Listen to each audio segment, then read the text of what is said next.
Hey folks, happy Saturday morning rant. I woke my ass up early this morning because I had to find a new trainer. So my other trainer, who I know y'all heard me talk about, formerly incarcerated dude, he only been home from prison 2 years. I started fucking with him within months of him coming home. Great trainer, methodical, thoughtful, focused, educated, balanced, all this shit. This motherfucker opens his own gym and is blowing the fuck up. And so, first of all, he moved further downtown. So he's no longer in the hood. That bothered the shit out of me. But I still used to get up in my car, drive downtown so I could fuck with him. And now he's just like famous. Like fucking, like everybody wants to work out with this motherfucker at Fit Body Nation. And you know what it means? It means I don't get the kind of personalized fucking care that I want from my trainer. I know that shit sound fucking uppity, but I work hard so I can be uppity. And so, like, it ain't even the training part. Like, I know how to fuck to work out because I spent 6 years in prison learning how to do it all wrong, and then came home, learned how to do it right. So I know how to work out. But I'm lazy as fuck around this kind of shit. Like, people probably are surprised by that because I am so disciplined around other shit. But the thing I am disciplined around is, like, if a motherfucker is somewhere waiting for me, you can bet I'm going to be there on time or I'm going to be there early. So if I don't show up, call the police. Actually, don't call the police. Check the hospital. Don't call the police because the police might end up being the problem. So hold on. So I need a formerly incarcerated. I know y'all like, oh, he always want to fuck with formerly incarcerated people. Why? It's not that I don't fuck with people who are not formerly incarcerated. It's just that, like, I ain't gonna lie. Like, if somebody get hit by a bus, I might run up to that bus and like be like, yo, are you formerly incarcerated before I reach up under there to help? I don't know. It's just how I get down. When you got like this shared trauma with people, like you've been through some shit together, or you know what they've been through, that shit matters. So yeah, I try to fuck with formerly incarcerated people, but I get my ass up this morning because I called this company and they're like, oh, we can get you a trainer and he'll be there on time, and the first workout is free and you'll see if you like him. And so I go to the gym. I'm like 15 minutes early. It's cold as fuck outside. My bodega coffee is done in like 10 minutes. Stand in front of the gym. I'm fucking shivering. I do the 10-minute rule now. So now I've been there 25 minutes. 10-minute rule. He don't show up. I give him another 4 minutes. He don't show up. I leave. See? Formerly incarcerated dude, hungry, just got home from prison, need money, need to tell his PO that he working. He would have been there on time. So now you understand why I'm trying to fuck with a formerly incarcerated trainer. So if you know somebody in Harlem, want to get up early, want to work out 4 or 5 days a week, hit me up in the DM. But I can't keep fucking with these people who don't seem to have that kind of drive and don't seem to want that kind of money and don't seem to like have a reason to show up. I'm happy Danny built out his business though. Good for him. So that makes me think about income though, because like I be bitching about how much money I made when I first started working in nonprofit. $16,000 a year. So it was 24 years ago. It was in 2000. So people be like, come on, Glenn, that was in 2000. So yeah, you were making $16,000. First of all, fuck you. 2000 is not that long ago, I'd like to think. And at the same time, this morning, when I was up trying to get my lazy ass ready to go to the gym and trying to convince my ass that I needed to get up and go to the gym, I decided to get on the computer and Google, if I made $16,000 in the year 2000, what would I be making today if it was the same dollar amount increase for the time that's gone by? And the answer was $29,161 with the rate of inflation. So you still think $29,161 is a good salary? I know I live in New York, and I know there's a bunch of y'all out there living in the Midwest that's like, that may really be a good salary, especially progressive people. That may really be a good salary for your nigger ass. Like, no, motherfucker, that is not a good salary. That's not a good salary. I live in Harlem. I live in New York. That's not a good fucking salary. It's a terrible fucking salary. And I shouldn't have been making $16,000 back then. And nobody should be making that shit up now. $29,161. I got a formerly incarcerated person on my team who I just cut a check to for $23,000 and change for a month worth of work. Fuck out of here with your $29,000 a year.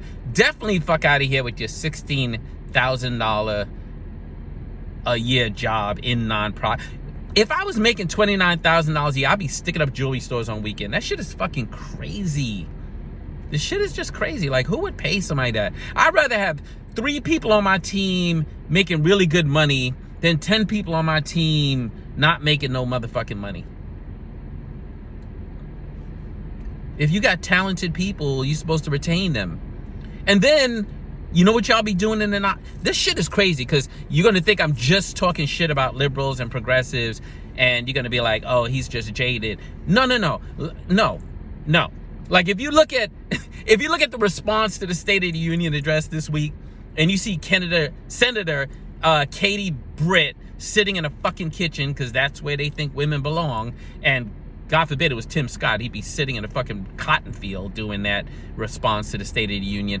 So I got my criticisms about both sides, but right now, yeah, I'm fucking with the liberals. I'm fucking with progressive people because that's where I spent 17 years of my life in nonprofit. I mean, I'm still in nonprofit, running the business, helping people in nonprofit, but I mean, like, in it, like in the fucking fishbowl, where like you go from pet to thread, especially if you're black, especially if you're brown, where like foundations and nonprofits, if they want to cancel you, blackmail you, blacklist you, blackball you, they could do all of that shit. And actually, it's just as harsh as our criminal justice system. In some ways, the foundations are the judges and the fucking nonprofits are the prosecutors, and you get banished.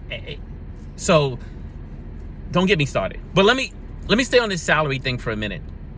Because like a nonprofit will not only pay people like literally next to nothing, but they will create a job description called like case manager, graphic design, development, facilities, operations director.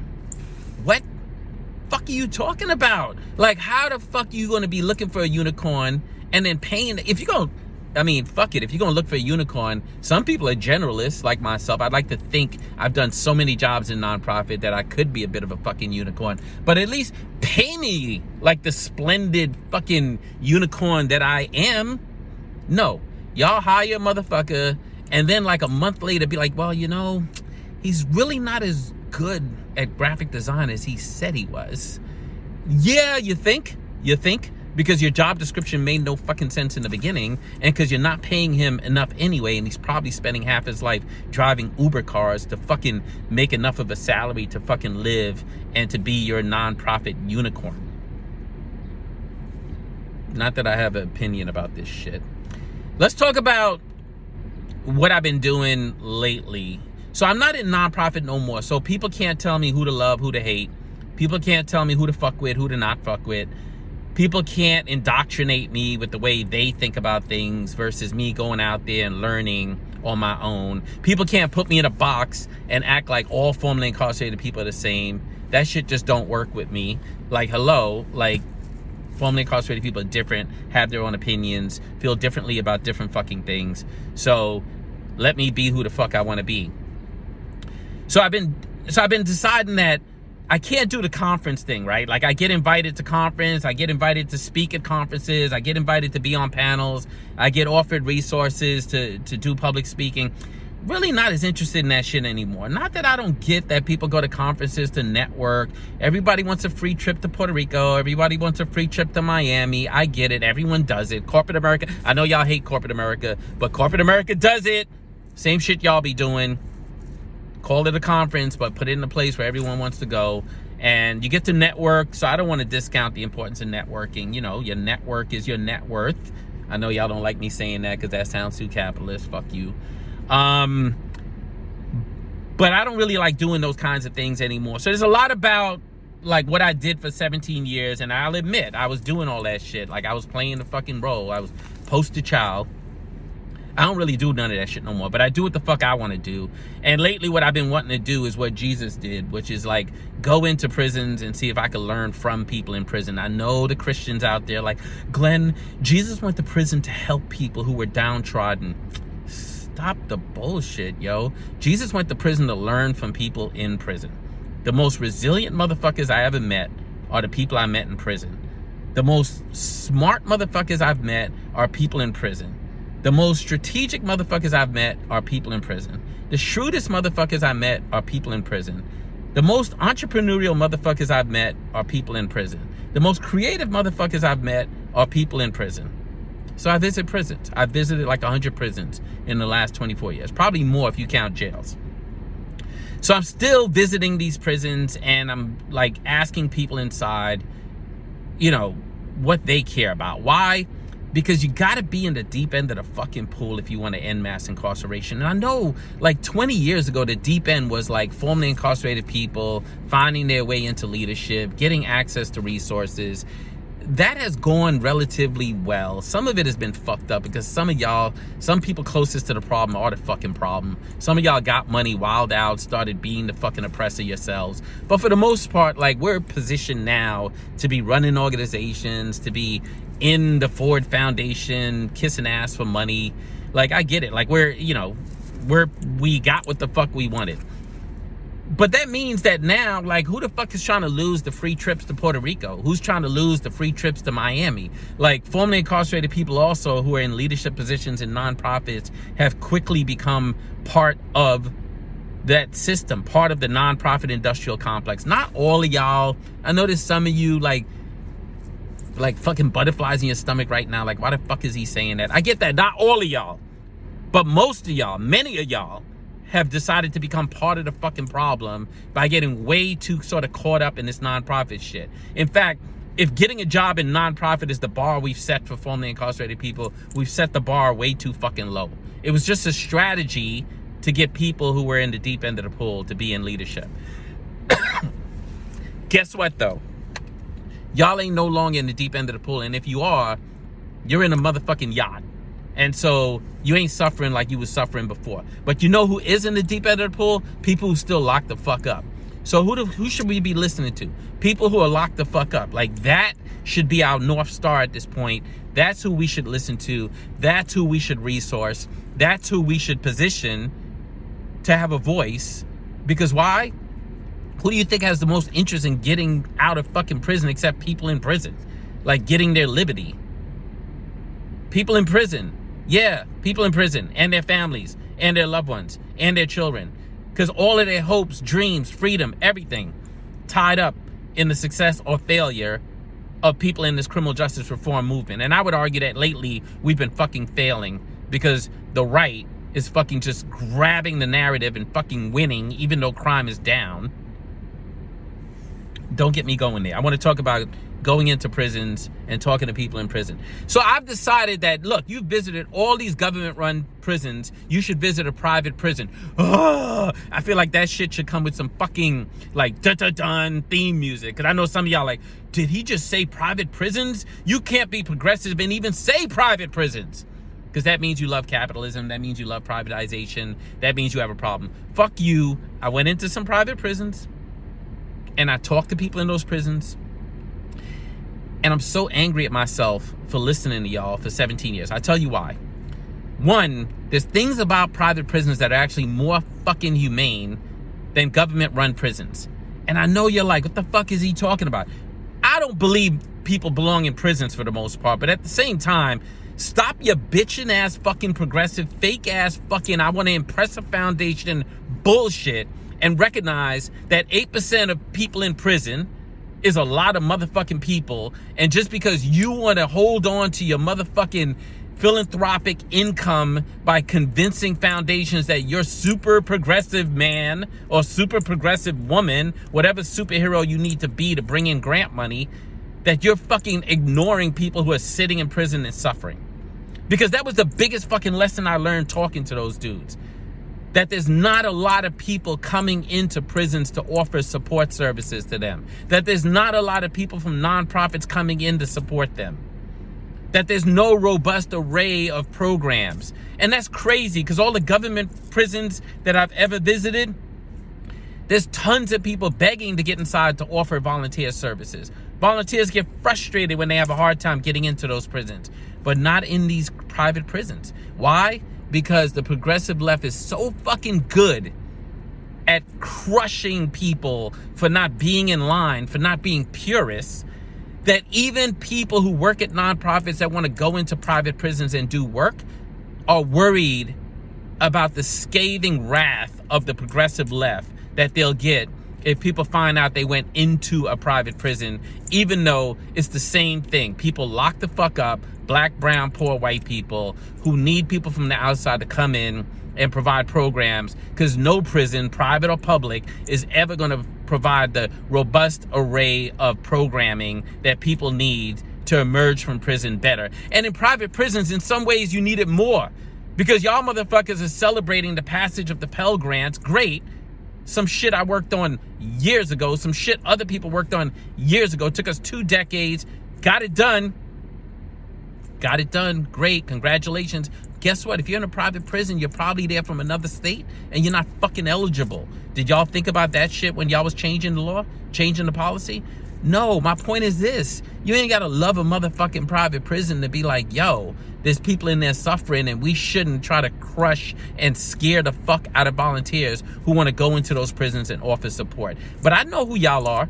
I know who's listening to this right now saying, oh my God, like he is fucking a problem. He's a problem. Like, I know who y'all are, because I know some of y'all who run these nonprofits that's all about anything privatization has to be a bad thing.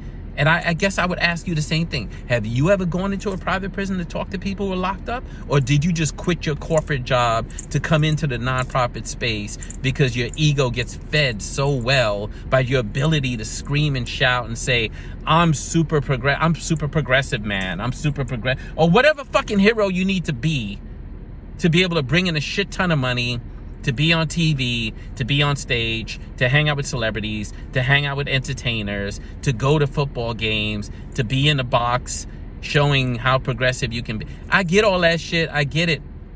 As long as you're doing those things because they're a means to an end. But here's what I'm saying. Like, expand your fucking horizons, open your fucking eyes, and stop becoming part of the problem. Because the minute you don't realize that you also have privilege, the privilege of raising money on the backs of people who are suffering, and then earning a living, some of you doing really well, on the backs of poor people and people who are suffering. Literally, there's a cottage industry about, I support people who are suffering.